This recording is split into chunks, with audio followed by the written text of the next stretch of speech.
اعوذ باللہ من الشیطان الرجیم بسم اللہ الرحمن الرحیم۔ دو بھائیوں کی شادی ہوتی ہے اور شادی والے ایام کے اندر دونوں بیویاں اپنے سر کے تاجوں سے یہ شکوہ کرتی ہیں کہ رات 11 بجے آپ کی والدہ کچن میں برتن دھوتی ہے، اس سے بھی ہماری نیند خراب ہوتی ہے۔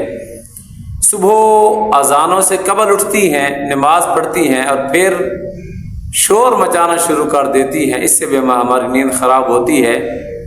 آپ جائیں اور اپنی والدہ کو سمجھائیں کہ جو کام کرنا ہو دن کے وقت کر لیا کریں۔ جب وہ ایک بھائی باہر نکلتا ہے تو دوسرے کمرے سے بھی یہی آواز آ رہی ہوتی ہے۔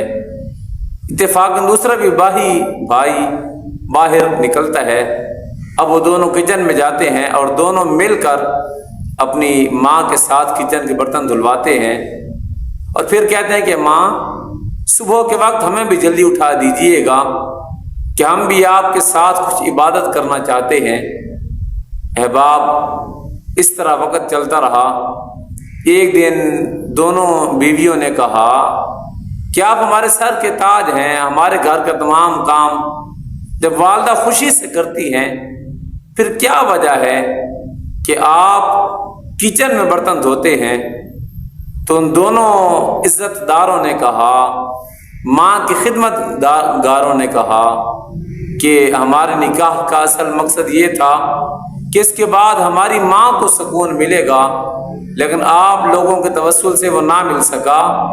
اب ہماری والدہ ہے، ہمارا جی چاہتا ہے ہم اپنی والدہ کی خدمت کیا کریں، اور اسی حال کے اندر جس طرح ہم سے ممکن بن سکتا ہے ہم اپنی والدہ کی خدمت کرتے ہیں۔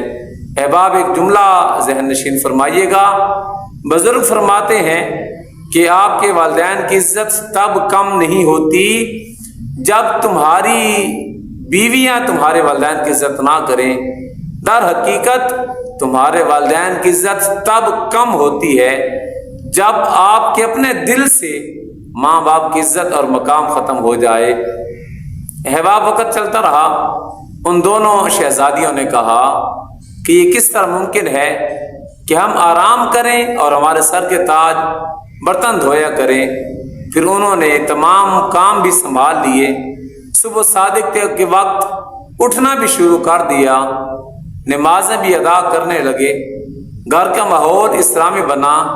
احباب، اس واقعہ کو تحریر کرنے والے جو سبق تحریر کرتے ہیں وہ صرف اتنا ہے کہ جو شخص اپنے والدین کی خدمت کرتا ہے، دنیا میں کفایت عمل ہے، اس کی اولاد اس کی خدمت کرے گی۔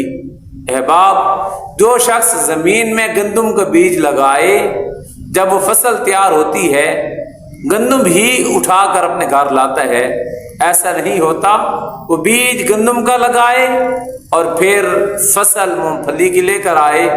احباب، اگر آپ اپنے والدین کے ساتھ اچھا سلوک کر رہے ہیں تو پھر آپ مبارکباد کے خوش نصیب ہیں کہ آپ کی اولاد آنے والے وقتوں کے اندر انشاءاللہ العزیز بفضل باری تعالیٰ آپ کے پاؤں دھو دھو کر پیے گی۔ اب جو کچھ آگے کے لیے جمع کر رہے ہیں وہی معاملات آپ کے ساتھ پیش آئیں گے۔ اور میرے پاک نبی پاک صلی اللہ علیہ وسلم نے ارشاد فرمایا کہ اگر میں محمد صلی اللہ علیہ وسلم نماز پڑھ رہا ہوتا، میری ماں مجھے آواز دیتی، میں نماز چھوڑ کر اپنی والدہ کی خدمت کے لیے چلا جاتا۔ احباب، نبی پاک صلی اللہ علیہ وسلم کی ولادت سے قبل بوڑھی ماں کو کندھوں پر اٹھایا جاتا اور شہروں میں جا کر یہ آواز لگائی جاتی کہ یہ میرے گھر کی نوکرانی ہے، ہر طرح کے کام کر سکتی ہے، فروخت کرنا چاہتا ہوں۔ سبحان اللہ، جب میرے پاک نبی کی ولادت ہوتی ہے، میرے پاک نبی نے ارشاد فرمایا، لوگو، جنت تمہاری ماں کے قدموں کے نیچے ہے اور تمہارا باپ تمہاری جنت کا دروازہ ہے۔ باپ کی خدمت کرو گے، جنت کا دروازہ کھلے گا، اپنی ماں کی خدمت کرو گے، جنت میں داخلے کا حکم ملے گا۔